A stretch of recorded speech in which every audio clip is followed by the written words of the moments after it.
party tonight! TV party tonight! Oh, we got nothing better to do than watch TV and have a couple of brews. Don't wanna talk about anything else! We don't wanna know. We're dedicated, yes! To our favorite shows! Oh, my circuits! Everybody loves Hippo Toes! Scary dog! Dancing at Blurnsville! Futurama! Good evening. You are listening to a Radulich Broadcasting Premier Podcast TV Party Tonight. I'm your host, the mandated reporter, and frankly, I'm mortified, Mr. Mark Radulich. And tonight, our favorite shows are WWE SummerSlam 2021 and NXT TakeOver 36. A wonderfully original and creative title. Oy. Joining me tonight is the last man standing. He's hard to catch, but you gotta catch 'em all like a Pokemon. Chris Bailey from an underground bunker somewhere in Canada. Did I catch them all? Thank you, Jonas. Get out of here. You bother me, kid. How you doing, Chris? You'll never get me, Kappa. You never get me. I'm too good. What's up? Chris? And for all the fans, after we're done this show, there's a free ice cream bar waiting for you somewhere in Canada. Chris Bailey currently sneaking around the outskirts of Canada in a fake mustache and a top hat. Whatever you got to do to make these shows, brother. Indeed. All right, Chris. You've thrown off my schedule. You've thrown off my structure. You've thrown off my pants and threw me over the horse. What is it you want to talk about, for God's sakes? You cult of personality, you. I think there's something to talk. Something happened this week in wrestling with something, something a little bit fun, a little bit newsworthy. I think, and it didn't happen in WWE right out of the gate. So I think that's newsworthy in itself. I think you should look into my eyes and tell me what you see. A cult of personality is what we see here.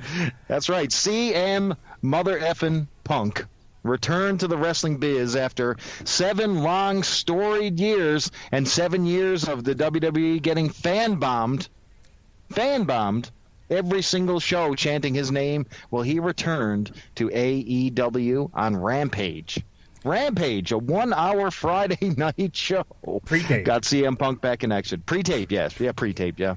Yep, it was part of But I guess they're taping their Dynamite goes live on Wednesdays, and they're doing an extra hour, which means that people knew he was going to be there Friday, and they managed to keep it a secret. They managed to keep it a secret. It's one of the worst kept secrets in the wrestling business, totally. And they even sold a pay-per-view with the thought and idea that he might show up, and sold that thing out. And listen, CM Punk returned. It was, I think, the most perfect return of any wrestler I have ever seen. They gave him the time. They let it breathe. Punk was emotional. He was into it. The fans were absolutely stark raving mad for him in his hometown. And, man, it was a sight to behold, Mark Radulich. What did you think of just him walking down the ramp? Was absolutely electric. Unbelievable. Right. I have thoughts. Okay. Here we go. This is never good, by the way. Well, there's a TikTok trend where somebody will point to things and they'll go, "I like you have a cupcake," and it's something that they like. I like you have a cupcake, and Chris Bailey is the I like you have a cupcake girl. He likes everything except the Eternals. He likes everything and wants everything to have a cupcake. Or Alpha Flight. So do not put stock in anything Chris Bailey has to say, because he likes it all. He's just a fat kid at the end of the table, and he hoists the table up, and everything, He-Man, G.I. Joe, wrestling, it all just flies into his trap, and he's like, I love it all. I have no discernible taste.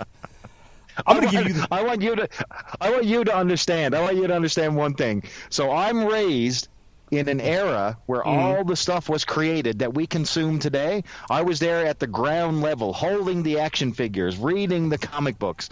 I came in at ground level on G.I. Joe. Chris, how old with are you? WWF. I'm 46. You're the same fucking age as me, okay? Yes. I'm 45, you're 46. Listen, my mom worked at a Woolco back in the day, and every single time something would launch, all of a sudden, in my hands was Battle Cat and He-Man. I had no idea what in the hell a Battle Cat and a He-Man was, but by God, I love these toys.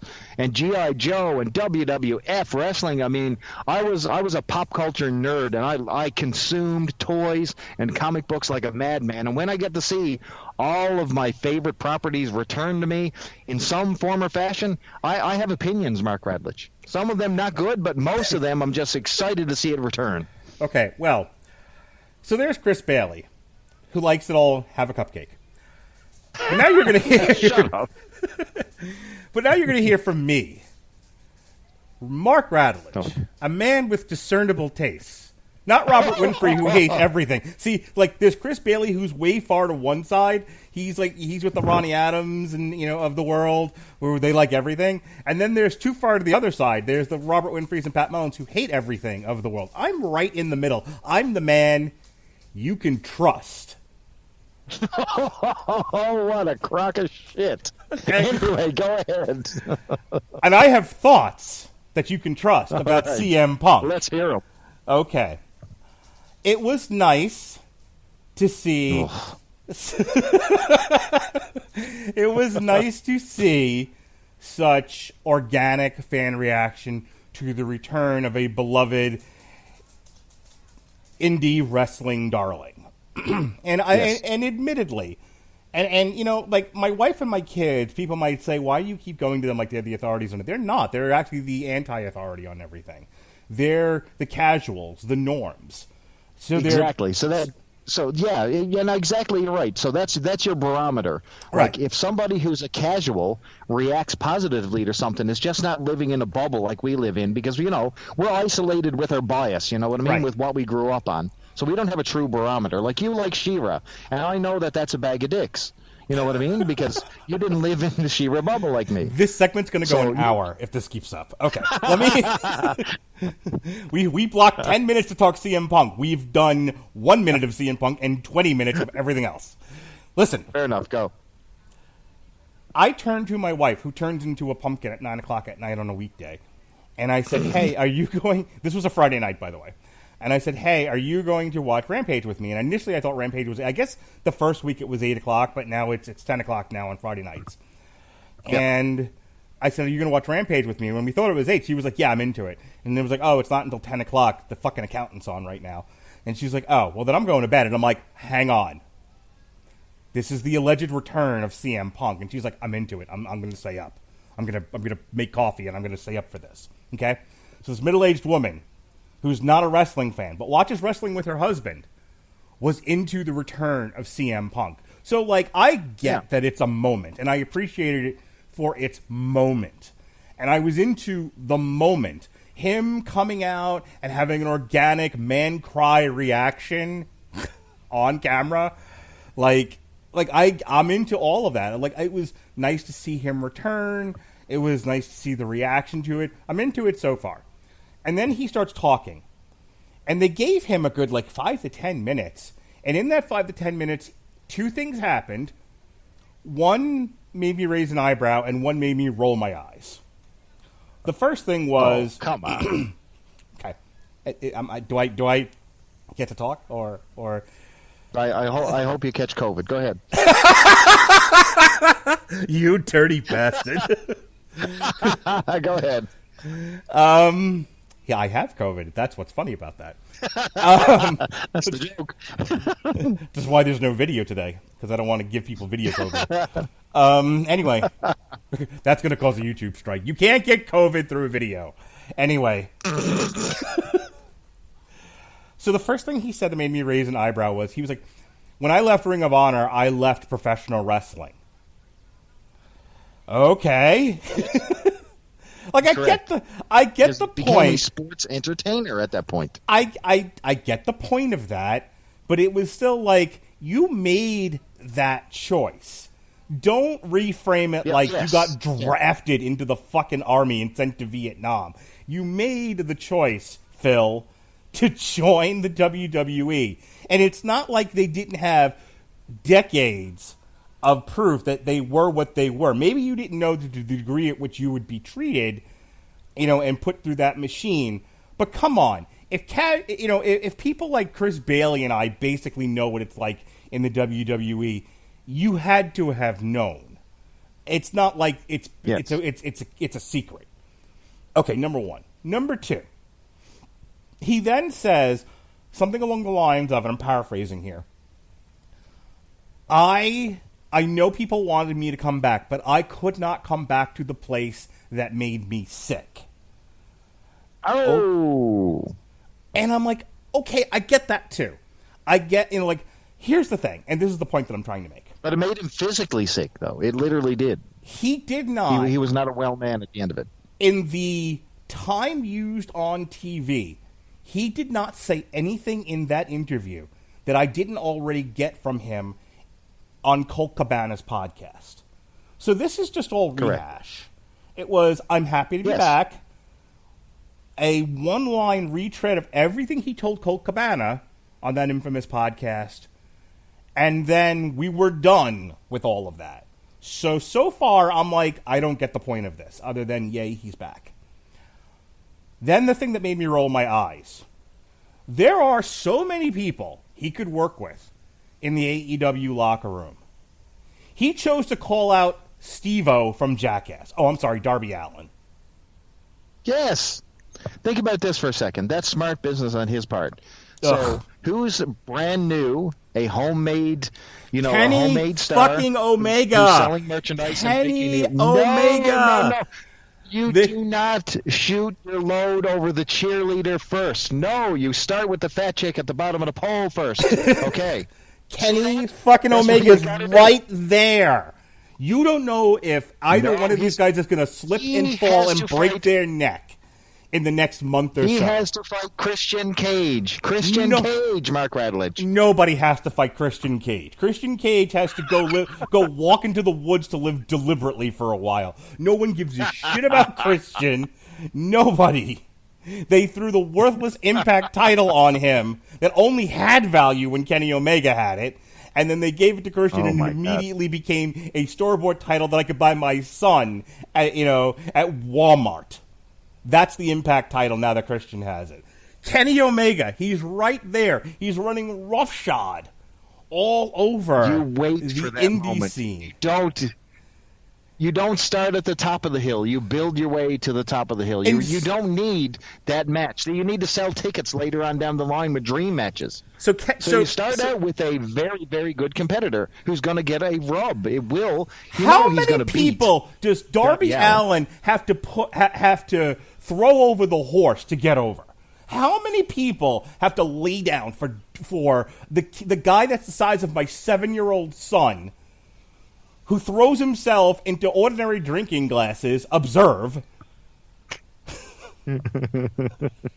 How many people have to lay down and die so this midget can get over? Why?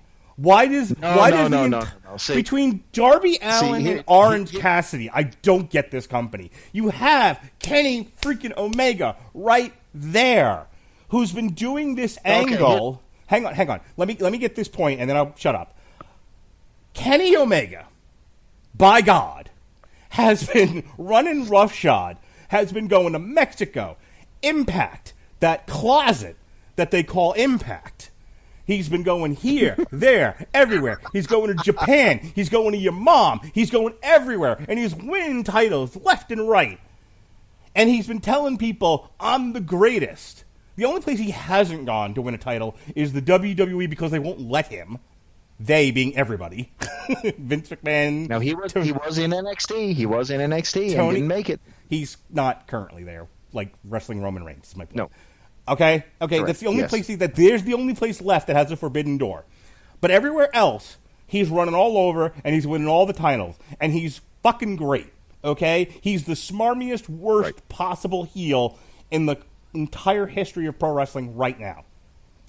And here comes in the hero that everyone wants and says, and what he should have said was, Kenny Omega, you have run roughshod, and I am going to stop you because the tyranny must end because I am CM Punk and I wrap my hands in toilet paper. And that would have been great, and I would have been fine with that. Instead, half of his promo is all shit we heard when he went on Colt Cabana, and the other half is, I will now get in line with 50 other people to put the midget over that Miro killed 4 weeks ago, however long ago that was.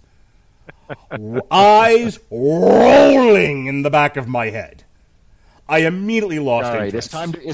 It's time to cut this negativity off. So one company spends time to bring back... Excuse me, hang on. Matt Hardy says the truth is the truth. And it's the only thing Matt Hardy has said that I agree with. I'm cutting your ass off.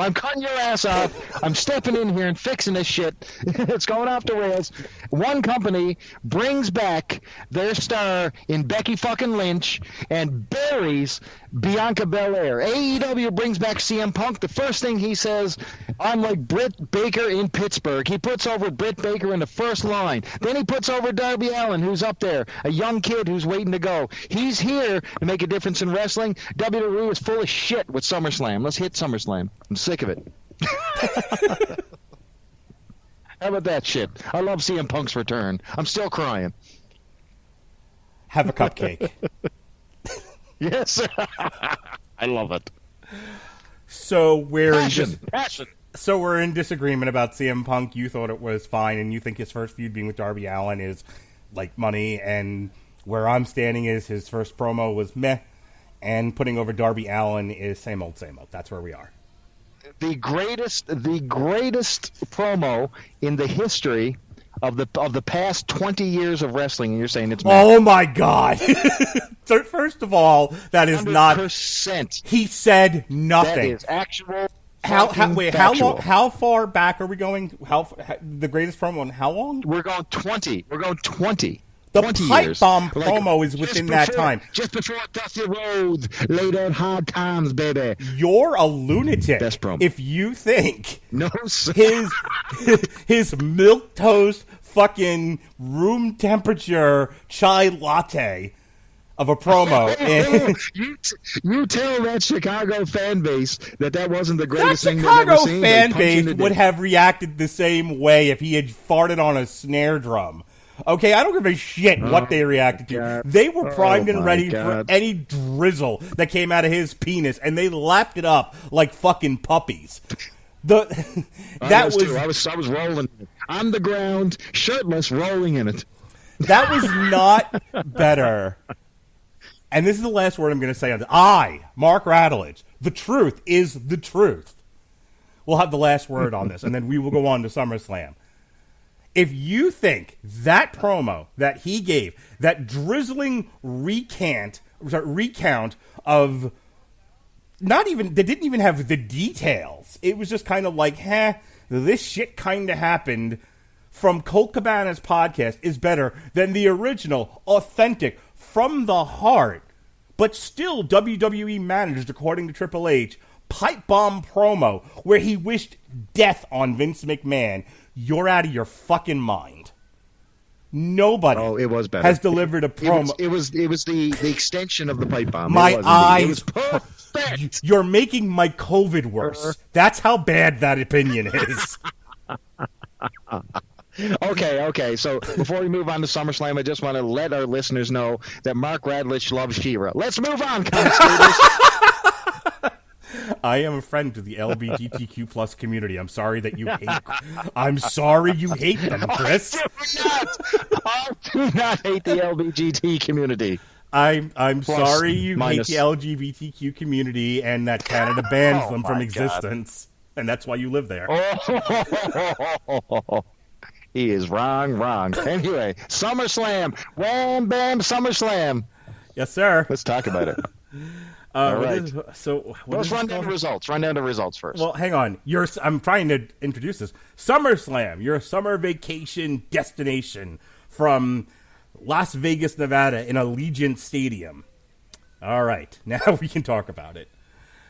On the pre-show, you just want me to go through all the results? Yeah, just hit the results, and we're going to hit our high points then. Okay. Yeah. All right. So Big E defeated Baron Corbin, homeless Baron Corbin. This fucking gimmick. I had to tell my wife about this. I'm sorry, I have to talk about this.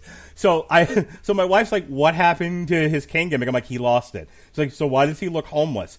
I'm like, well, Melissa, you see, because he lost the crown and he made some bad investments, he's currently destitute. She's like, he still works for the company, right? He's still drawing a paycheck. Yeah, but I guess she's like, this is bullshit. Move on. I'm like, wow. You can't even fool a casual like my wife into believing your stupid gimmick. You have lost the plot. But see, before he lived as a king, see? And now he's but a normal commoner, a pauper, as it may be. See? That's the difference. Are you defending like homeless Baron Corbin? It's you know what? He pulls it off terribly. Now this is an old gimmick. So this actually comes from the DDP school of WCW. Do you remember how DDP was born? So he won an inheritance, okay, over on WCW when he was just coming up. Are you sure he wasn't born in an egg from Orc? Or in a gold balls from the X-Men. Anyway, it's one of these things where DDP inherited a lot of money, okay? He was with Kimberly, and then he loses it all. So he comes out, he's destitute, he loses it all, and he builds his way back up. And that's what we're doing here. So, Corbin had the king. He was King Corbin, and he had it all taken away from him, just piece by piece. And now he's destitute, trying to find himself. He's down on his luck. He's trying to steal money in the bank briefcases to get money. And it's just it's hard to watch, Mark. I got to be honest with you. I can't even defend it. But I tell you what. You're trying to be positive for no good reason. It's garbage. If looking at Baron Corbin as a destitute bum, he pulls it off amazingly. He looks like a destitute bum. I just want everyone to take a moment and remember Baron Corbin when he was squashing guys in NXT. How cool he looked. That black hole slam he did. The long hair. You think so? The leather jacket. He looked awesome. I was a big Baron Corbin fan when he was in NXT. I like the look, but I always wanted Vince McMahon to just give him a bag of steroids and just give him like a little bit of a build, because he looked like he was like a dog who had like 7 litters of puppies. Like he just had like I don't know how to describe it. He just looked not fat, but just like completely slovenly, if that makes sense. I don't know. All right. Well, Big E I beat did him. like his look though. The long hair was good. Big E beat him and took his stupid briefcase back. Moving on. RK Bro. RK Bro defeated AJ Styles and Omos, is how they were pronouncing it, for the tag team titles in 7 minutes and 5 seconds. You got anything? I just don't care. It kills me to see Matt Riddle in this role just being just a complete goofball when there's so much potential there. Just another part of the WWE treadmill, putting someone on a trajectory to Red Roosterville. Don't like it. Don't like. And Randy Orton, what's with that like male porn star, gay porn look that he's got going on there now? Why does it have to be gay porn? Why can't it be regular porn? No, he looks like he's a drop down on Pornhub, like a specialty little section for himself. I'm just saying, as somebody who is an ally to the LGBTQ plus community, unlike Chris Bailey, who hates them. Jesus! Oh, you stop! That I think any caliber of porn, any genre of porn can have that mustache. I'm just saying, it's not just gay. It could be straight, it could be bi, it could be pan. Anybody could have that mustache in porn, but it has to be porn. That is a porn mustache. Is he a coffee goblin too? I'm just asking. Shut up. Anyway. Shut up. Moving on. Oh dear. What was next?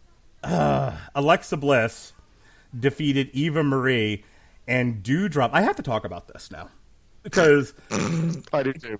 Because if Harry Broadhurst were here, he who who accuses me. The truth is the truth, Radulich, of body shaming. Yes. Okay? That when women come on, it's all about their physique. And I'm like, no, I've made fun of male physiques all the time. But yes. Dewdrop, the former, who the fuck was this woman? Kimberly Piper Benson. Niven. Piper Niven. Okay, so she was Piper Niven in NXT UK. And the few times that we've reviewed an NXT UK show that she was on, I never really commented about her physique. She was a big gal, and she dressed like a big gal, and she wrestled like a big gal, and I thought she was fine. Like, I was very positive on her. Correct me if I'm wrong. You were. Okay. Absolutely. We all were. Okay, so here's my wife. Out comes the former Piper Niven, now known as fucking Dewdrop, and... Which I don't understand. Am I missing something? Am I missing like an inside joke? What does Dewdrop mean outside of being D? I think that's where they're going. I have no fucking clue. I honestly have no insight on this. But means something. You don't just name somebody Dewdrop. There's something behind it that I'm missing. So if anyone knows, let me know. She's shaped like a drop of water. I think they're trying to get over that. You know, it's double D's. Get it? She has large breasts. Anyway, so my wife, who a larger woman in her own right, looks at her and is immediately turned off.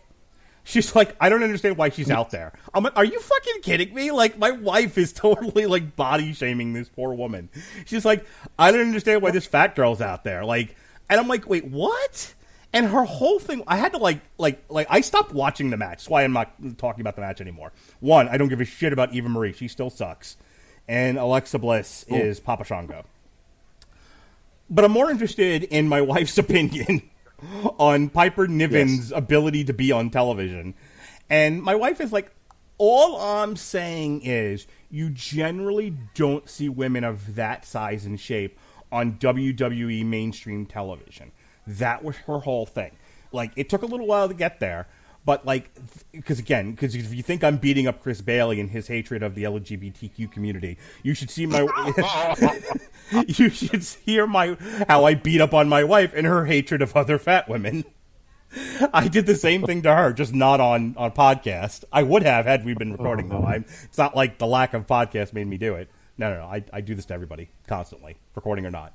Anyway, so my wife is like, yeah, I don't get it. Like, you generally don't see women that size. And I'm like, Awesome Kong, Bertha Faye, and literally that's all I could remember.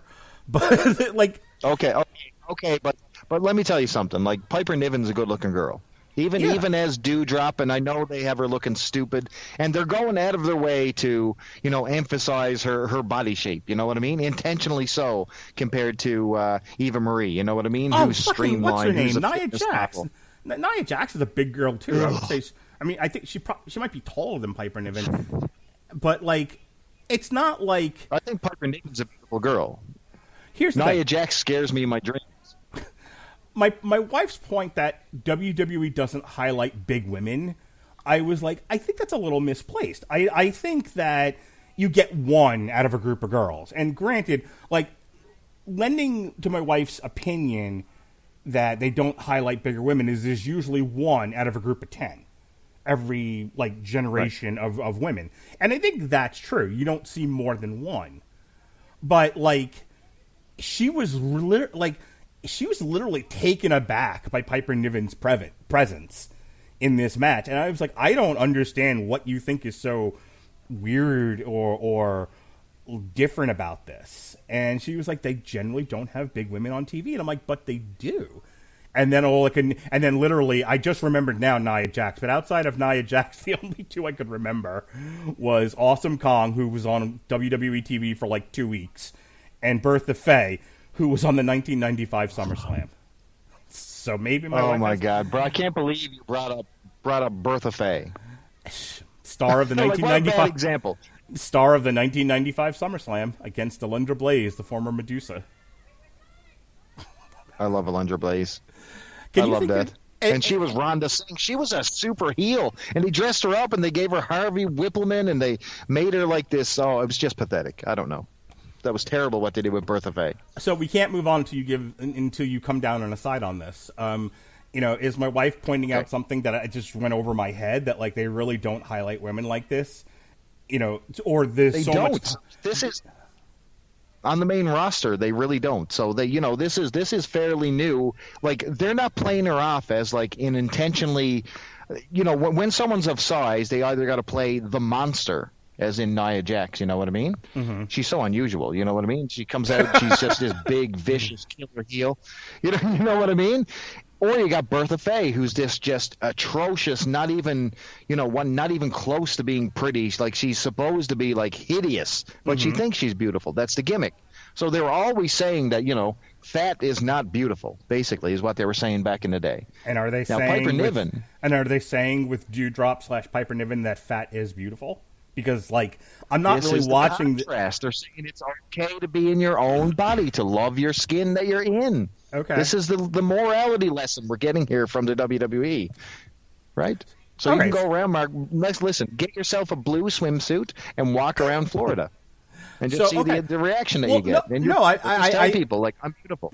I think you're. It's not an element that I picked up on because I don't watch Raw, so I don't really know anything about this. I just know Piper Niven from NXT UK. So I think it's interesting that my wife picked up on this in one match on a pay-per-view, that my wife was like, oh, this is so radically different from how WWE presents fat women. That it struck a chord with my wife. And it went completely past me. All right, I'll take that. The real story of this entire gimmick here is that you've got Alexa Bliss, who now has a gimmick where the main thrust of the gimmick, the Fiend, is not in storyline continuity anymore. He's completely removed. He doesn't even work for the company anymore. So now she has a gimmick that's already been stripped down. So now she's listening to a doll. So now she carries around a possessed doll. Last month she had telekinesis, didn't she? She was able to, or mind control or something? She didn't utilize that now because she's listening to a doll. Okay. And the doll told her to beat up Eva Marie, and she's turning a face with it too, and it's just on a roller coaster downwards. I mean, I guess this gimmick is meant to fizzle out and die now at this point, but man, I really don't like where this ended off here. I mean, the whole Fiend thing, I think they had an entire differently vision for what was going on, because they took, basically the Fiend gimmick and gave it to Alexa Bliss and canned Bray Wyatt. So now we're stuck with Alexa Bliss and no way out of this angle. And boy, this is not a good start to keep it going, I'll tell you what. We have now spent more time talking about this match than this match actually took place, by the way. Because I needed to examine WWE's position on large women. Speaking of large women, Damian Priest. They're ugly and monsters. There you go. Oh, Damian Priest. defeated Sheamus. Versus Sheamus. In about 14 minutes. For the U.S. title. And we have a brand new U.S. champion, Damian Priest, looking like a stud. You got brand new. You knew he was winning the belt because, everybody who gets a costume upgrade, a significant costume upgrade, they're winning belts. Let's be clear here.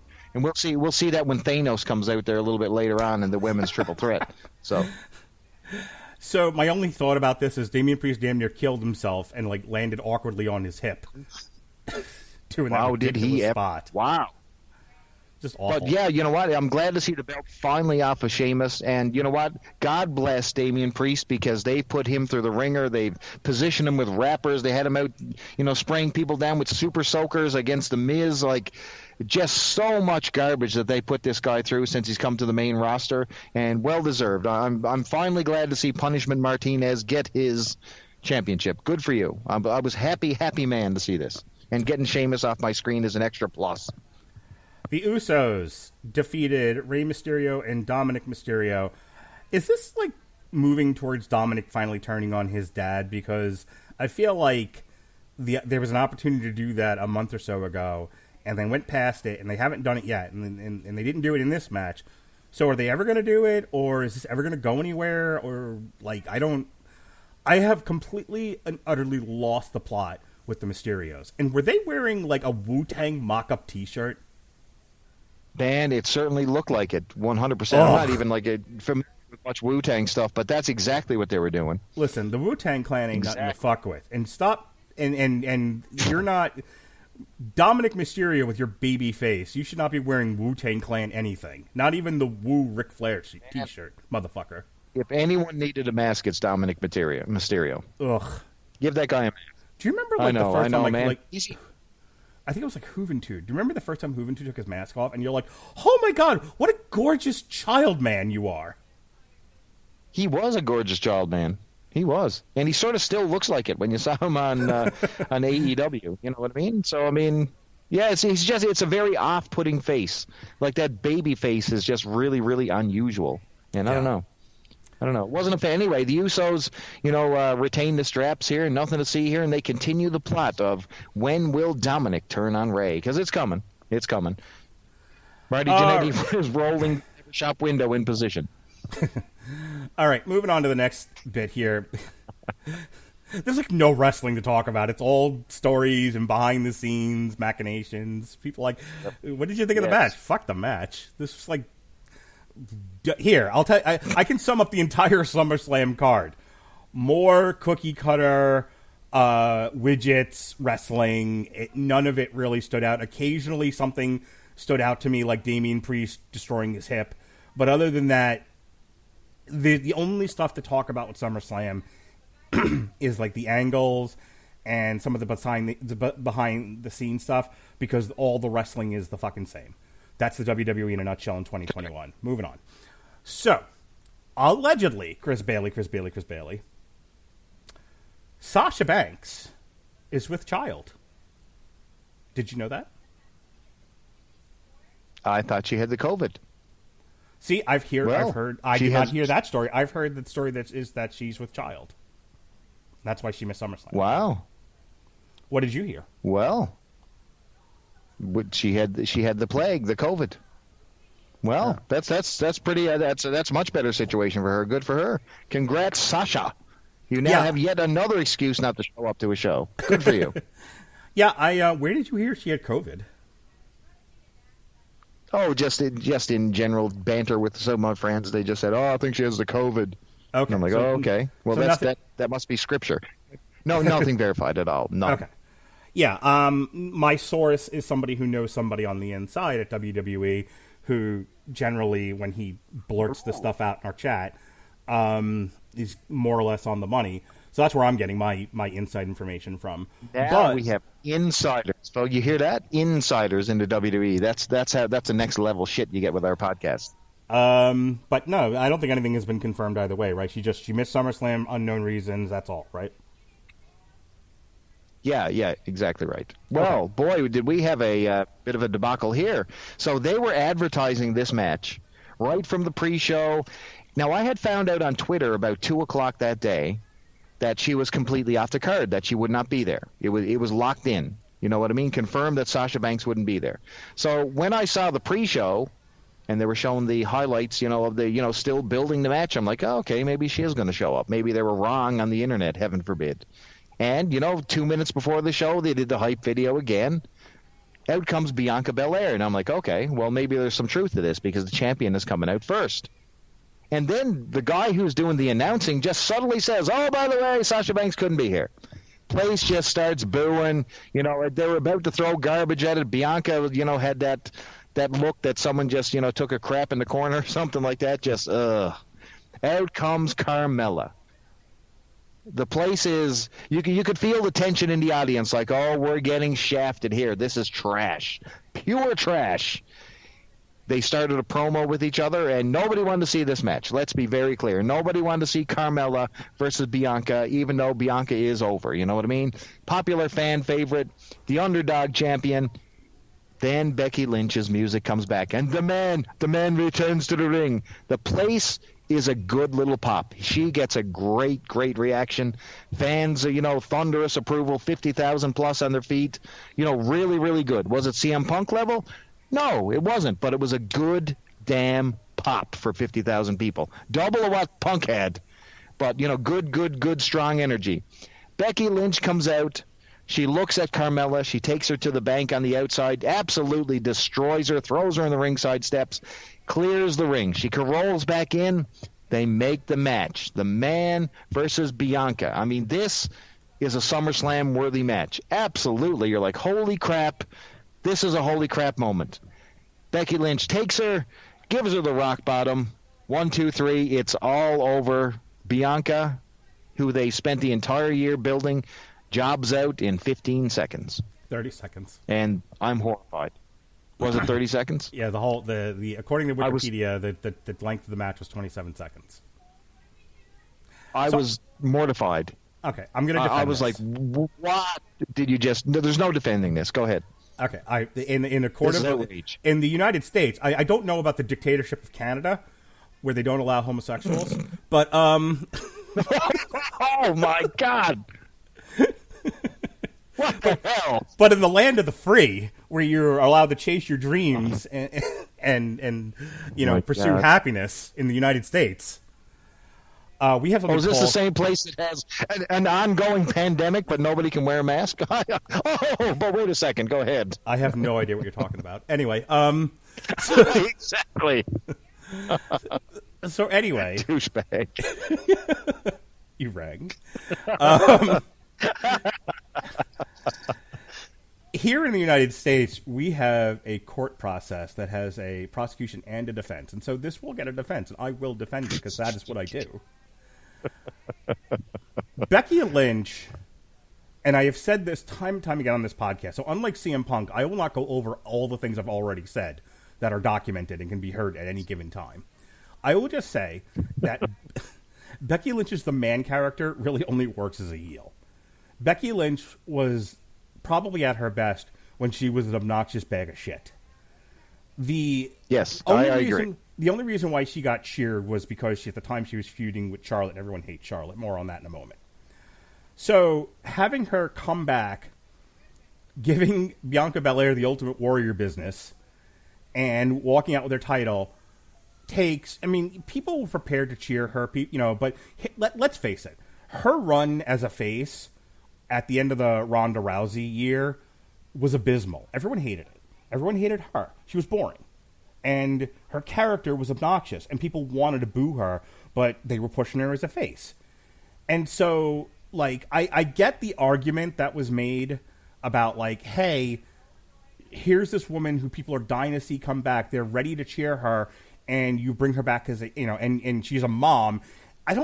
Here's the thing. I think that despite all of that, and I understand the welcome home babyface run, but it's going to be boring, it's going to suck, and everyone's eventually going to turn on her anyway.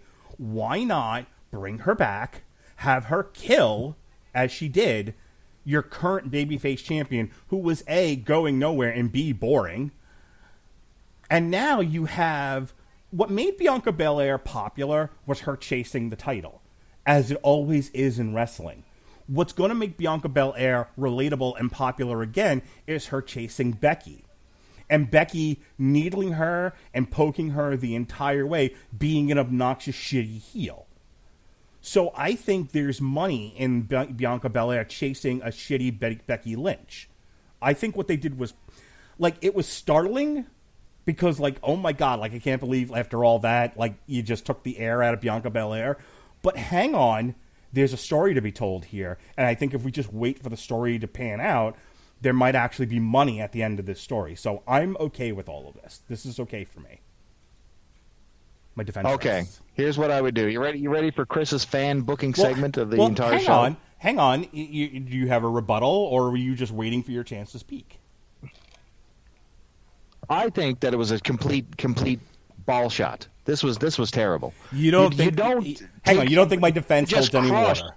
You don't think my defense holds any water? No. Okay. I think that the defense is defenseless here. This is ridiculous. Because you spend so much time building up Bianca Belair to throw her in the waste bin in the side of the trash for a returning Becky Lynch. Yeah. Who got over here? At the end of it, they were booing Becky on the way out, by the way. They're supposed to. She's a fucking heel. No, she's a face here. She is a face here. She's supposed to get a crowd reaction. Oh, my God. Oh, my God. You're missing If she is a heel on SmackDown, this will be okay. If she is a heel, I will be okay with this. Okay. But she is a baby face. I guarantee you, when she comes out on Friday... I'll leave. Look, here's the deal. I will make you this deal, Chris Bailey. I will watch SmackDown on Friday, which I generally don't do, but I will actually watch SmackDown on Friday just to prove this point, and I will come back on here and say I was wrong if I'm wrong about this. she's going to come out on Friday and act like an obnoxious asshole. Like, it's going to be like, my adoring public. That's going to be her character. Like, oh, I'm wonderful. I'm so happy to be here. She's going to act like a face, but she's really a heel. And she's going to get booed like a heel. You get it? She's going to act like everything she did was right and perfect and lovely and heroic, but it's going to be in that shitty heel way, and she's going to get booed accordingly. Here's what I would have done. You ready for this? If you're going to make this transition and give the belt to a returning Sasha, here's what you do. Not a Sasha, a returning Becky, I should say. So, I know Sasha's with child, but bear with me. So, Sasha shows up, okay? Bianca doesn't show up. We see in the back that she's... Allegedly with child. Yes. Yes, allegedly with child. So if she's with child, this is the way I would have done it. Sasha would have came out. Bianca doesn't come out. We know that Bianca will not be there. We see that she's, either attacked or missing or something happened to her, which maybe we can even find out a little bit later. They're going to hold the title up if she doesn't come up. The countdown goes on. They're counting down to 10. If she doesn't show up, Sasha's going to become the champion. Somebody comes out and says, no, at the 10 count. You have to wrestle here tonight to go with this championship. Bang, out comes Becky Lynch. Becky does a squash on her immediately. One move, all 1, 2, 3. She walks away as champion. Everybody's fucking happy. Bianca Belair is saved. No harm, no foul. And then Sasha Banks can go on and have her child. There you go. That's the way you do it. All right. Or you even have Carmel place filler as a placeholder to do that. That would even be better. The single greatest world champion that we didn't deserve and still don't because we're a bunch of fools. Jinder Mahal. I really didn't have a problem with Jinder Mahal. Jinder Mahal was defeated by Drew McIntyre in less than 5 minutes. Okay. This match was abysmal. And not like Joey on Friends abysmal where he thinks it's great. It's like truly abysmal. Like really, really, really, really, really, really pointless. Drew McIntyre went from the main event at WrestleMania, beating Brock Lesnar, to fighting Jinder Mahal in a mid-card match on SummerSlam. You talk about a guy whose star has fallen out of the universe. Because Drew McIntyre sucks. Because Drew McIntyre He does. Yes, he does. We will agree on one thing. Damn it. Nothing to talk about here. Just abysmal. Yep. Abysmal. My overall criticism of this entire pay-per-view, other than it was like as generic goes, was also it was way too long. Granted, this was only a 5-minute segment, but you could have absolutely cut this. This did not need to be on fucking SummerSlam. Definitely not. All right, Thanos defeated Nikki Ash and Rhea Ripley by submission in 13 minutes and 5 seconds. This was fine. This was a good, hard-hitting match. Do you get it? Do you get what was going on here? So what's Nikki Cross's current gimmick? Tell me what it is. She's Aldo Montoya. No, well, she looks like she's wearing a migraine mask, but outside of that... No, she's Nikki ASH, almost a superhero, where she's going to defend the hopes and dreams of all her children who love her. You know what I mean? She's a symbol of hope, a superhero in waiting. You know what I mean? Now, who's the most dominant bad guy in the Marvel Universe against the superheroes? By God, it's Thanos and the Infinity Gauntlet. And who better to play Thanos than Queen C herself, old Charlotte? And she came out in... literally a Thanos robe, sporting a wrist gauntlet with the Infinity Gems, and the Infinity Gems completely nestled between her appropriate bosom there on her design. So she actually wore Thanos clothing to the ring, and she won. This was top 3. What do you think of that shit? This was top 3 matches of the matches of the night, by the way.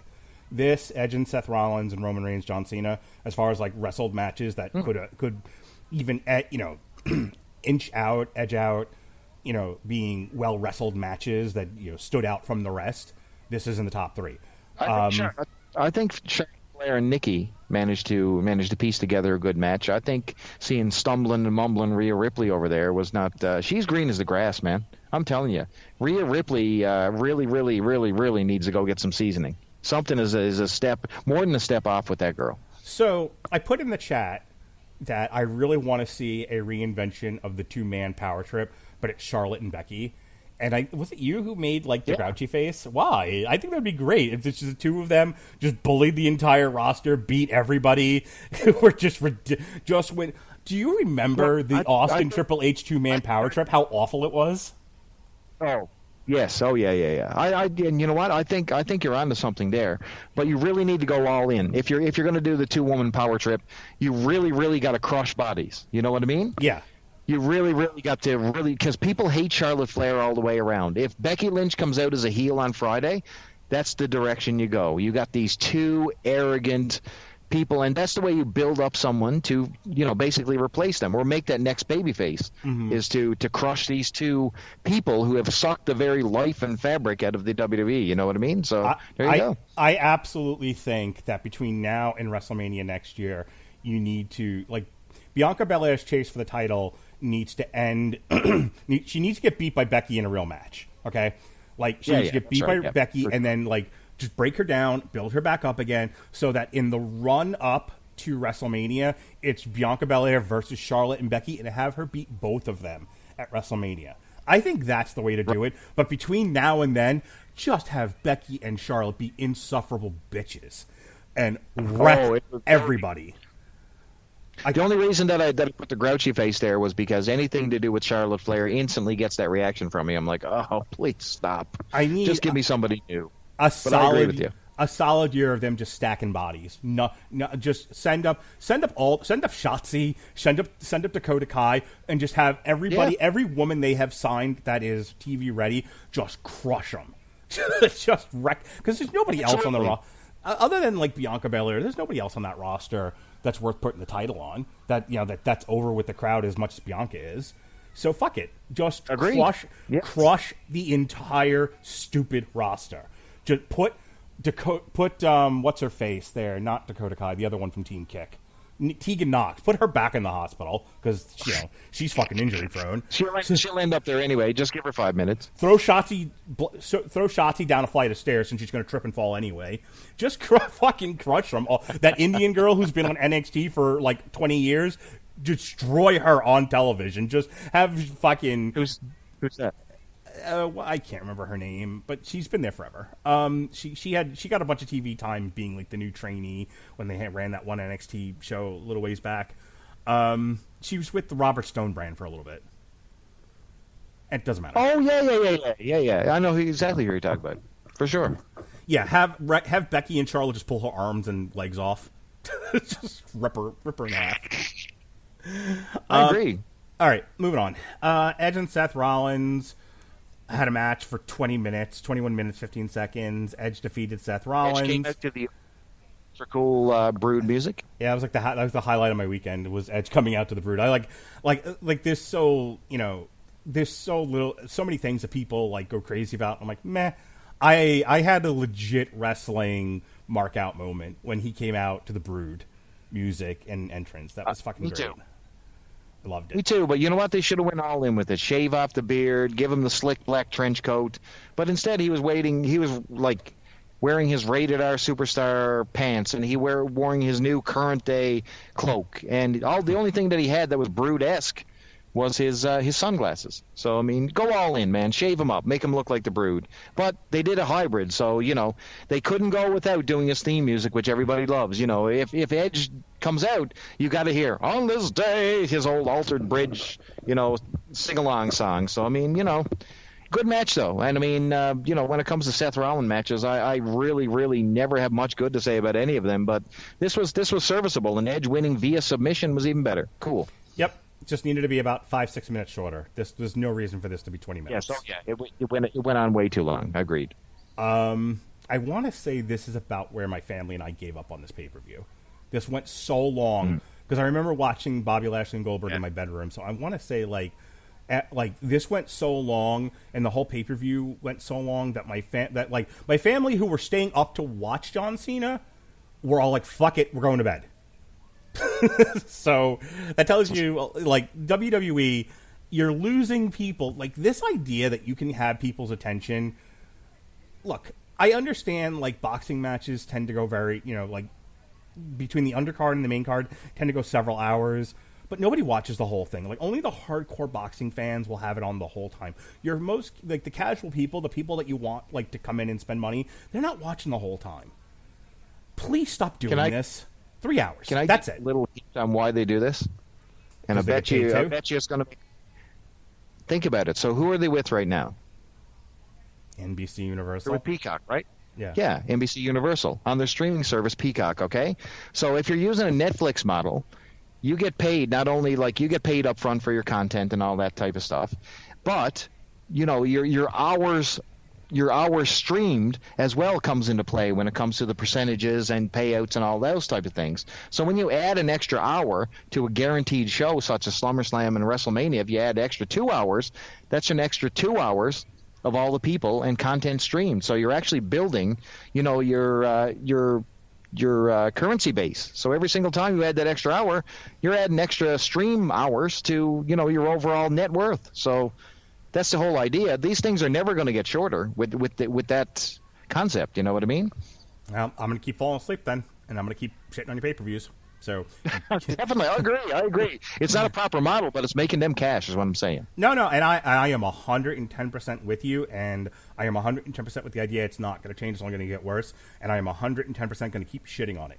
Well, if the Saudis keep pulling their crown jewel, they will never have to worry about ratings ever again. Because every single show right now is bought and paid for, and they can do whatever the hell they want. So I'll skip ahead and tell you that I got a message in our wrestling chat from somebody who was like, oh, the Crown Jewel pay-per-view is going to end up being Brock Lesnar versus Roman Reigns. And I said, oh, good, as it should be. Your best possible match with your two biggest stars on your most important show of the year. well, you know what? To be fair, it's definitely going to be their highest paid. Yep. They will receive the most money out of it. As sarcastic as I'm being, that is the point. That none of this shit matters. We don't matter. The U.S. audience doesn't matter. What matters is he's getting that Saudi money. So, fuck that. And he is... No, it is literally blood money. And this is one of the reasons why they're getting away with these flat shows and firing all this talent. It doesn't matter. Ratings don't matter. AEW doesn't matter. They can bring out CM Punk's brother. Daniel Bryan. They can put Adam Cole on there. He's coming over. Why not bring half the other fucking roster? It doesn't matter. Everything is prepaid. It's like Global Force Wrestling and Jeff Jarrett. His shows used to be paid for. Same thing. Yep. He didn't have to worry about if one person sat in the audience. It did not matter. He got his money. And that's what's happening. All right. In less than 8 minutes, Bobby Lashley defeated Goldberg by referee stoppage. I love this match. It's my favorite. This was not the worst. The best. Stop this one. I will say, just for the sake of time, this might not have been the best worked match of the night. Certainly, the internet consensus was this match sucked. I loved it. I love the way it ended. I love the finish. I like the finish. I am so into Bobby Lashley. It's just being an angry, fucking, muscly champion, just fucking people up. Oh, it's so good. And then I love the finish of this. So the finish is just basically, like, he takes out Goldberg's leg so he can't do the spear, and Goldberg can't stand up, and the ref's like, all right, you can't go anymore. You got to stop. And Goldberg's like, you know, like the Black Knight. He's like, I can still function, you know. And it's like, fuck off. No, you can't. Yep. You know, you can't even stand, asshole. And so Bobby Lashley's like, well, fuck it then. I'm an angry black man, and you gotta die, bald white guy. So he starts beating on him. And Goldberg's son, who they introduced in a previous Raw, I did see this much, jumped into the ring, and Bobby Lashley beat the fuck out of him. It was great. Yes, and what was hilarious was that MVP noticed that it was Goldberg's son. So Lashley, I guess, assumed that it was a run-in fan. Right. And that's the way they're selling it. Kid, put him into hurt lock, beat him, banged him around, really did the kid in. And MVP is like frightened to death. He's like, oh my God, you just killed Goldberg's son. Yeah, it's like, you hurt a child. You hurt the man's child. Let's say it the way that he meant it. He's like, Bobby, that's not a fan. That's the man's child you just murdered. And Bobby Lashley's like, fuck him. If so it my bleeds, question is, we can kill it. Where do we go from here? Do we go with a disqualification next? Because are we taking the belt off of Lashley to give to Goldberg? In my opinion, you don't. But You can't just have Bobby Lashley just pin Goldberg after that particular scenario. You know, the good guy has to get his heat back. You know what I mean? So is he going to just destroy Lashley, leave him in a heap, and get vengeance for his son, but get disqualified? Is that where we're headed? Because, you know, there's no logical conclusion. It's either Goldberg wins the belt or he gets disqualified and, you know, really pounds the crap out of Lashley. That's the only two options you got. Yeah, they have to have a return match. I assume we have Extreme Rules coming up next, so I would imagine that's going to headline, and it's going to be some sort of stupid gimmick between the two of them. And maybe Goldberg wins, but doesn't win the title. You know, something along those lines. Son on a pole match. I hope. But yeah, I know that's not a popular opinion, but I don't give a shit about popularity, clearly. So I love this match. I thought it was great, and I love the way it ended. And I want to see Bobby Lashley hurt more children. So for crowd reaction for the live crowd, they turned about halfway through this match. They turned on Goldberg when they went just as he was beginning to dominate Bobby Lashley. So you know what? There's Lashley fans out there. I don't think it's just me and you who are thinking, yeah, this is cool. Finally, we got – and number one, we got a champion of color who we actually is getting a proper push, who's dominant, who's not using the old black stereotype in a nation of domination. He's just a killer, well-dressed man just murdering people. But he's a great guy, you know what I mean? He's well-spoken. He's well-groomed. Like, this is exactly what we wanted in a black champion all the way around. And I really, really, really love this Lashley character. It's really cool. Good to see. Too black, too strong, Bobby Lashley. No, I love it. Yep. Love it. I'm all in. All right, this next one, I fell asleep. I couldn't do it. This is 23 minutes of my life that I passed out during. I mean, sure, some of it's the COVID, granted. But some of it is this fucking... For real people, I actually got COVID a week ago. People are just like, why does he keep making fun? Like, no, I really did get COVID. Hey, I go back to work tomorrow, though. Woo! Oh, my God. Stop. You don't. What, go back to work? Are you serious? Yeah, I go back to work tomorrow. Oh, my God. I was told 10 days. In Canada, that you're a minimum of 14 days before you can even look outside your window. Well, in America, the land of the free. We're over in 5 days. High five. Nothing to worry about here. It's 10 days from when I had symptoms, and I had symptoms 10 days. Yeah. The previous Friday. So 10 days ends today as we record this podcast. So tomorrow I get to go back to work. Oh my God. Oh my Lord. Just forgive the United States, everybody. Anyway, move forward. Forgive us for our freedoms, yeah. Oh my Jesus Christ! Didn't you guys run out of water in Orlando?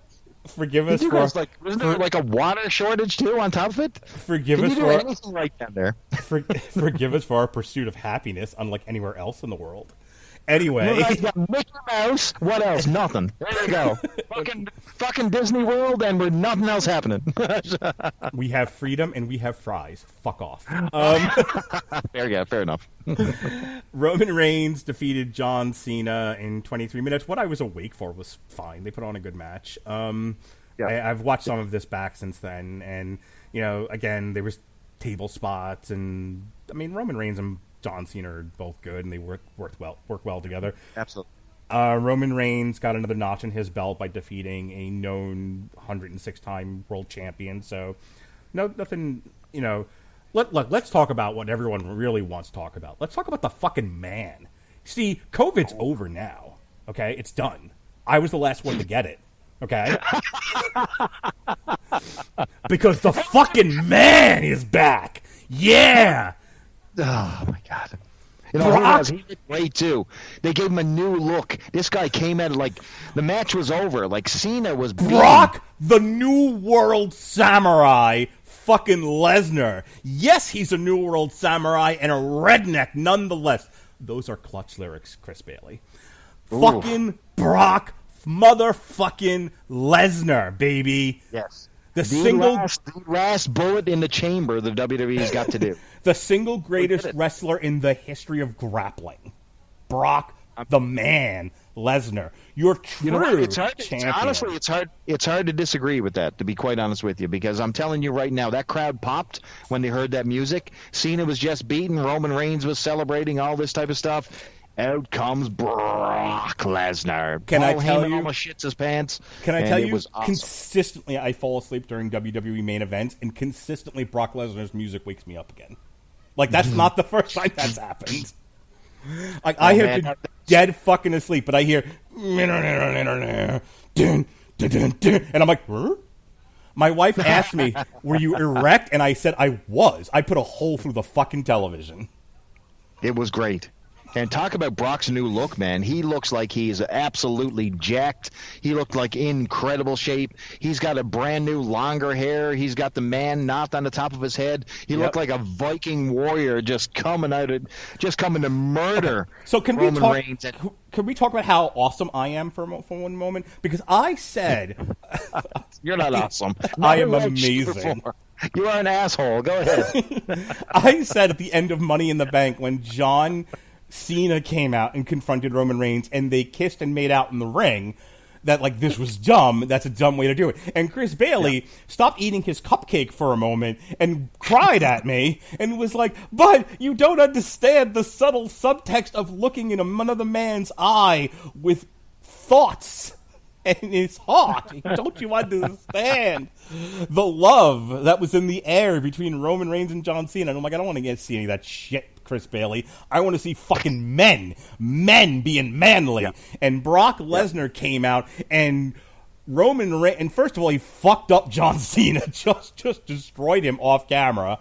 Okay, yes. Well, something like execute multiple German suplexes and an F5 on Cena and send his candy ass back to fucking Hollywood. But what we saw on camera was Roman Reigns don't want none of Brock Lesnar. Brock Lesnar got in the ring and Roman Reigns was like, nope, and left. See, that's how you do big it. Time. There was no It was. There was no looking longingly in each other's eyes and making out in the ring like John Cena and Roman Reigns did. Okay? There was no Zack and Miri make a porno lovely sex scene like there was between John Cena and Roman Reigns at Money in the Bank. There was Brock Lesnar got in the ring and his manliness, just his erect, throbbing manliness knocked Roman Reigns out of the ring, and Roman Reigns ran away with a yellow streak down his back and a puddle of piss following him backstage. The throbbing member known as Brock Lesnar just took him out. That's right. That's what I saw. If he is the epitome of a walking phallus, that's what he is. He's like, yes, like pure cock. He is the living embodiment of wonderful toxic masculinity. Yes, sir, he is. Just celebratory, throbbing toxic masculinity, Brock Lesnar. It was, and it was so good, and you really needed that little injection of star power at the end of the show, because you know what, it was a bit of a lame duck. People were struggling to get through it, and you know you left the fans off on a high note. What do you think overall, though? What do you think of the show, just in general? All right, so I mean, to me, this was the good, the bad, and the ugly. The good was most of the wrestling was average, solid. Yep. Lots of title changes. Missionary, mechanical, just, widgets. That's what I would say, too, yeah. Paint by numbers. The bad, it was way too long. It was just, I cannot handle these 4 hours fucking pay-per-views. And so, I mean, that's it. It's fun to see the WWE perform in front of fans again. That, the live, it's funny how much, you never realize how much the live atmosphere added to your enjoyment of a show watching on television until it's gone, and now it's back, and you're like, oh, wow. I want to talk about the live atmosphere here. That's a critical element, and I never realized how critical it was until it was gone. The crowd. Did they really? So some of the reactions that you're hearing were not legit. CM Punk chants were blocked.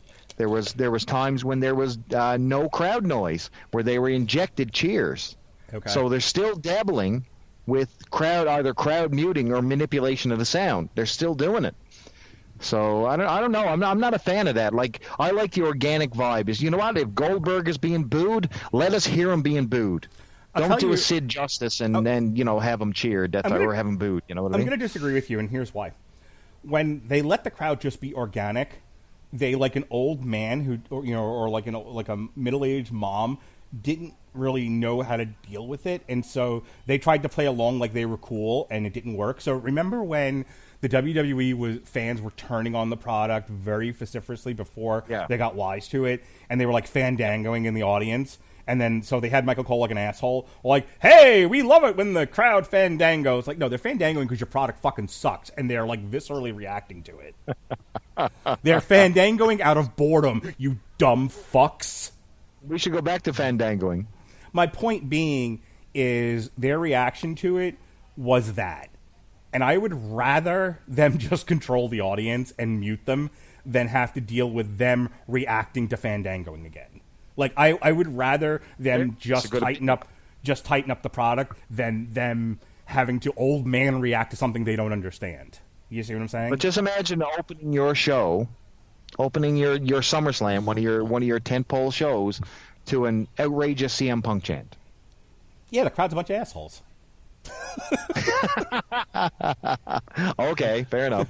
No, yeah, you know what? To a point, you do have to curb some of the noise. You know what I mean? You do have a story to tell. You got a product that you got to protect. So, as much as I don't like censorship, maybe sometimes it is the right thing to do. Maybe you're right. There's censorship, and then there's you can't be an asshole on television. We have a professional show to run here.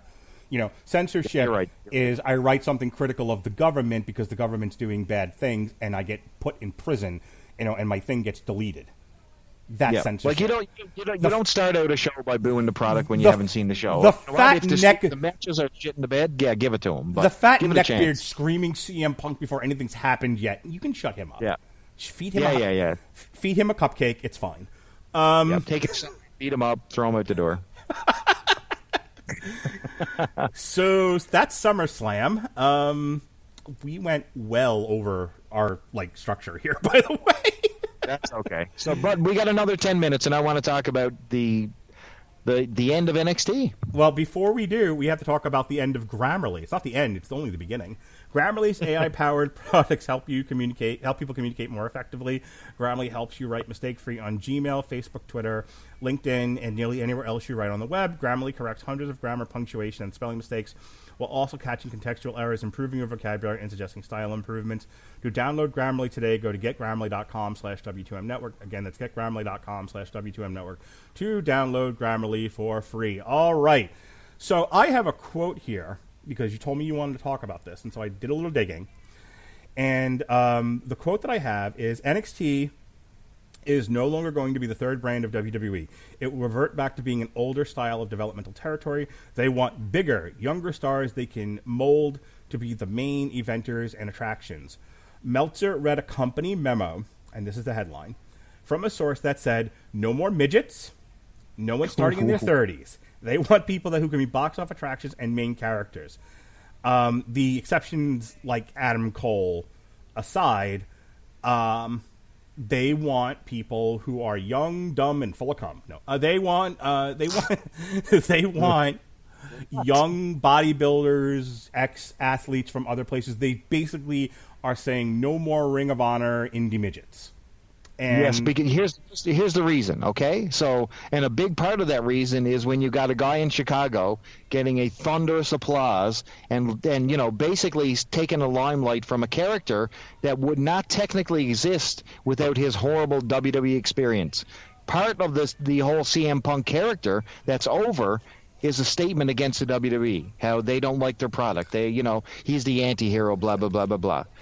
Well, you'll never get a guy who comes in from another territory who has their own name and gets to keep it anymore. We're done with that shit. We're done with, I used this move elsewhere in another promotion. This sort of, the character's movements and histrionics and gimmick came from another promotion. No, they want 100% autonomy and control over what they create, from the name to the moves to the merchandise, everything. You own nothing when you leave the WWE. Only literally the blood running through your veins. That's it. They own you, and that's what they want. Can I tell you how I'm kind of in agreement with WWE? Because me too.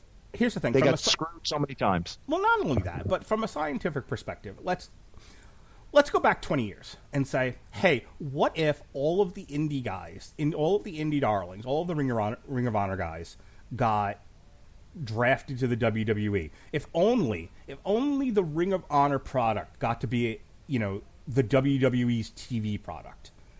And they're like, okay, let's in that alternate universe, let's see what that looks like. Okay, but that's what we did. And some people may pick apart that argument and be like, okay, but Daniel Bryan main evented in one of the most organic storylines of its time, WrestleMania 30. Daniel Bryan just main evented the last WrestleMania along with Roman Reigns and Old Man Edge. Kevin Owens has been in the main event, in and out of the main event spot. Every year he's been he was on the NXT roster for a good 5 minutes, and then they drafted him up, and then his first night he beats John Cena. So I know people they never really gave Cesaro a chance. Cesaro has been on the main roster and in and out of featured positions the entire time he's been there. So he has this horse shit about and here's the thing. This is the point that I'm getting at. In terms of money, because people listening to this, I can't imagine indie snobs listening to this podcast, but wrestling indie snobs who are listening to this podcast are like, but shut up. Here's what I'm going to tell you people. Your snobby opinions about work rate don't fucking matter to anybody that matters. Harry Broadhurst disagrees. Harry Broadhurst can disagree all he wants. He could also be on this podcast if he got up on time. Fucking fight me. I don't fucking care with my damaged COVID lungs. I don't give a shit. What matters is fucking money. Okay? And I know people are like, how do you don't have any, you're not even invested in the goddamn company. Why do you care? Because that's ultimately what does matter. Everything this company does, whether I like it or not, and this isn't about my opinion, this is a statement of fact. This company does what it does to make money. To the point that I am trying to get to is they need attractions that put asses in seats. The Ring of Honor guys didn't sell a single fucking ticket. Maybe Daniel Bryan did a little bit WrestleMania 30. That was, 7 fucking years ago, once. And it was one of those weird organic moments that only happened once in a lifetime anyway. But who sold tickets in the past 10 years? John Cena, Roman Reigns, Brock Lesnar. All monsters, all beasts. So my point is that the Ring of Honor guys, the Ring of Honor experiment from 20 years ago in the alternate timeline, were like, well, but what if Ring of Honor got to rule the wrestling world? Resulted in no tickets being sold. And this company having to depend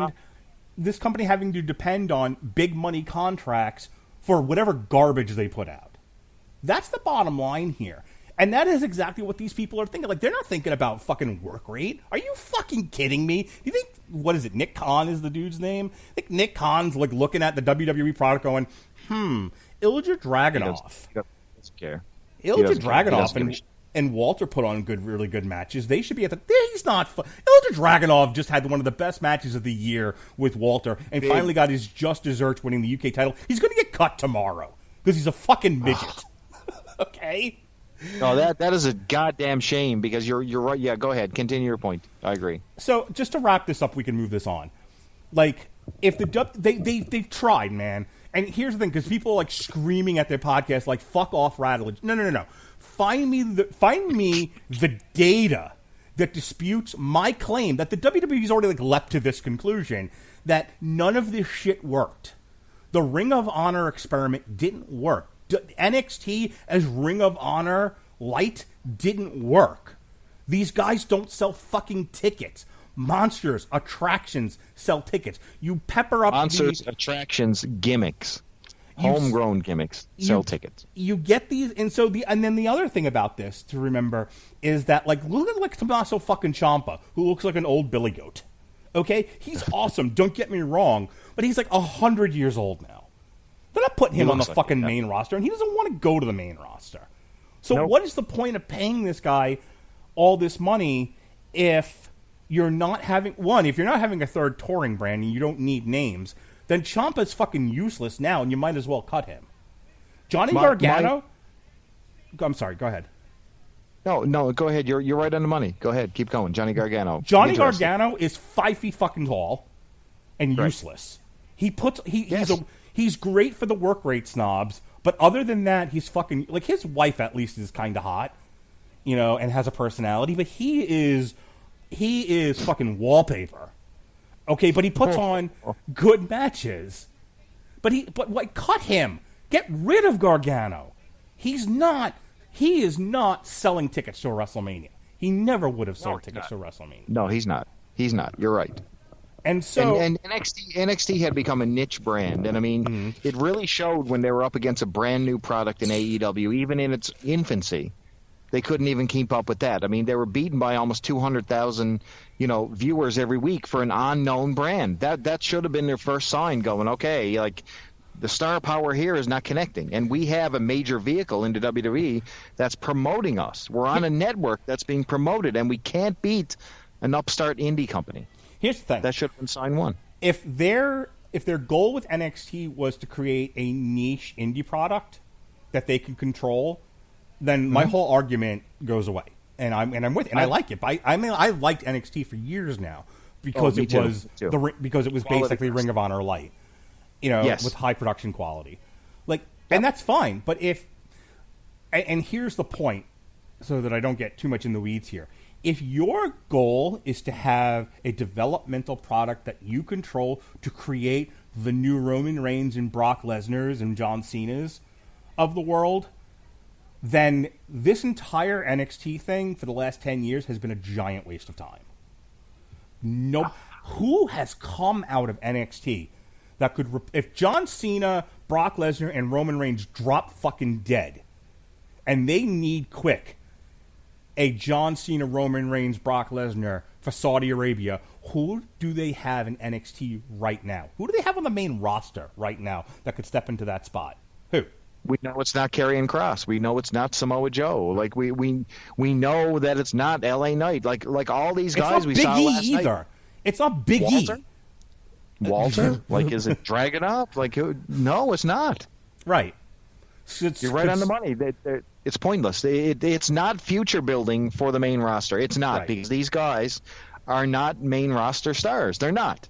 You can't build your future of your company on that. So you got to turn towards. You got to literally create it from the ground up. What do I need? Okay, I need a giant Hulk Hogan guy. I need a Road Warriors tag team. But you can rely on someone who's had an indie past, who's got a background that fans are going to identify, and they're going to go, oh, he's CM Punk from Ring of Honor, and he's Daniel Bryan. You know what I mean?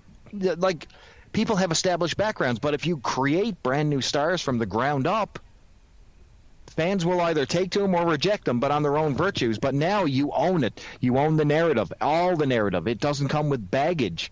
You know what I mean? It doesn't come with years of indie shit stories and all this junk. No, this is a WWE created star, and that's exactly what they needed to do. And that's what AEW was doing underneath their breath, creating the Darby Allins, creating the Jungle Boys, all these people, and creating a bunch of people that they can propel to the future in the future. Murder Hawk, all these people. You know what I mean? So it's about time WWE woke up. Now, are we going to like it? Are we going to think that this is going to be our new indie darling like NXT? Of course not. But it will make sense when you're watching a SummerSlam one day and one of these brand new characters are headlining and making money for you. And that's what's going to happen. I think WWE, this is a smart move, but I'm super sad to see NXT go away because I had a really great time for the short time that we had great wrestling under a WWE banner. So there you go. Yeah. And last night was no exception. Yeah, personally, if you're like, why stop being a WWE like corporate shill and just talk from the heart, I'm sad my little primetime indie niche product is going to go away. Yeah, I'm me too. sad that we're not going to get great. more Dragunov versus Walter. We're not going to get more Gargano versus Cole and Gargano versus Ciampa and Cole versus anybody. You know, as much as I've criticized NXT hither and thither, I never wanted it to go away, and it's going away. No. And because I understand the need to tear down the forest to build a parking garage, because you need parking spaces for the stadium next door. Yeah, you're right. I get it. When I watched TakeOver last night, and I got to end on this one, but when I watched TakeOver last night, it really felt like a final statement. You had Dragunov beating Walter in a super emotional, hard-hitting, like hamburger meat slugfest. It was like crazy, and to see a brand new champion crowned via submission. Adam Cole's last match in the company. Mm-hmm. You had Karrion Kross getting absolutely fucking stuffed in a bag by Samoa Joe. I mean, it felt like the final statement. You had Cameron Grimes rise up against LA Knight and win the $1 million championship. Can we just? I know you got to go, but stay with me for just another minute. Go ahead. How great was that Cameron Grimes LA Knight match? I loved it. And you know what? Those fans give a shit about Cameron Grimes because he's the guy who toiled in the indies. He's like exactly what they're trying to extinguish right now.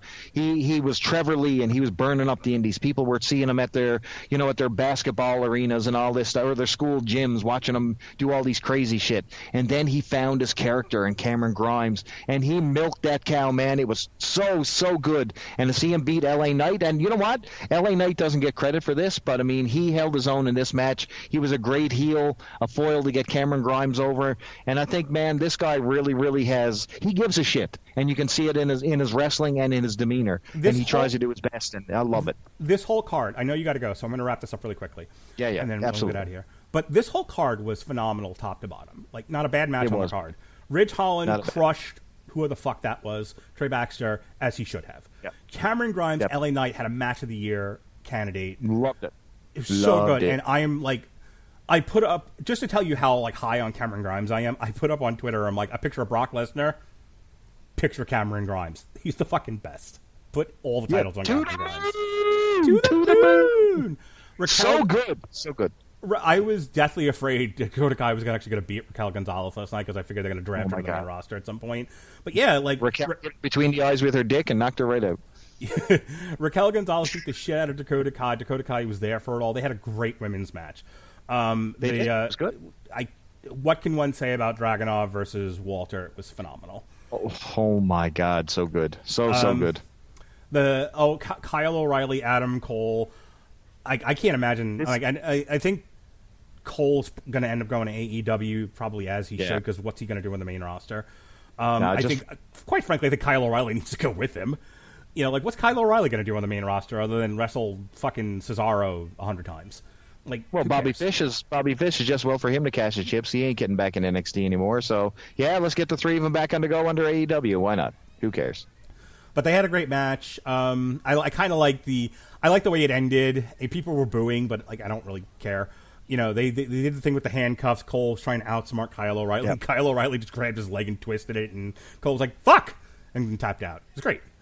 That was really unusual, but you know what? When you consider that Adam Cole is basically leaving, there you go. That's all it needed. And then Samoa Joe and Karrion Kross. I mean, I assume this is Karrion Kross' swan song in NXT that he's headed to the main roster. He does not work without Scarlett. He came out, it felt empty, it felt vacuumless, it felt soulless. It doesn't work, man. Karrion Kross without the full package doesn't work at all. Isn't that the whole point, though, is that they're going to reintroduce him with Scarlett on the main roster? Why? What's the point? I don't know. Anyway, but yeah, I like watching Samoa Joe wrestle. He can't be long for this world either, considering what's happening with NXT. No. I think this is I think they just needed to kind of close the book on what we knew as NXT, and this kind of does, right? This is end of an era. Goodbye. This was it, man. So Karrion Kross to the main roster because he looks like a main roster dude, and Samoa Joe hangs on to the title until they take it from him and give it to whatever person they're going to give it to. And that's the end. That's the end of NXT. So, plugs. Well, you can hear me over on the Chris and Reggie Network with Mr. Chris Sheehan as we're doing Quester Days. Everyone's favorite. Well, okay. Some people's favorite old school ElfQuest book. I know some cosplayers who do enjoy ElfQuest, and by God, if that's your jam, come on over and check out Quester Days. It's the ElfQuest epic unofficial podcast, and it's quite a good time, and it comes to you every second week of the month. It's bi-monthly, so there you go. That's where I'm hanging out, and you can come argue with me on Twitter at Charlton_hero. Outside of that, Mark tries to drag me into these podcasts despite work, despite whatever, and I show up. So there you go. That's what I do. I dodge bullets. All right, tonight, speaking of Podsman, Christine and I will be reviewing X-Men Deadly Genesis. The only other Candyman comes out this week in theaters, so we'll have we already have up our 2 Hellraiser movie review surveys, part 1 and part 2. The connection being Clive Barker brought you Hellraiser, Clive Barker brought you Candyman, so there's the connection. So you can check out our reviews of all the Hellraiser movies. That's up in the archives now. And then this Thursday, myself and Sean Comer will be looking at the original Candyman movie plus the 2, I think, direct-to-video sequels on Long Road to Ruin. And then next week, we'll have a review. I think there's like 900 people coming on for that. I'll have a review of the new Candyman movie. And as far as wrestling goes, Chris Bailey. That's it for this month. Next month, Chris Bailey was not able to join us for our reviews of WrestleMania 4 and 5, but he should be back for the Mania of WrestleMania 6 and 7, and that's going to be Wednesday, September 22nd. And the next time Bailey and I are supposed to be getting together will be for All Out. All Out is September 5th, and we will have a review for you on September 8th, presumably. Absolutely. Until Chris Bailey throws me more curveballs and insists that we do things around his schedule. Fucking diva. Fuck all y'all. This is what you get for premium podcasting. With that, be well, be safe, and behave.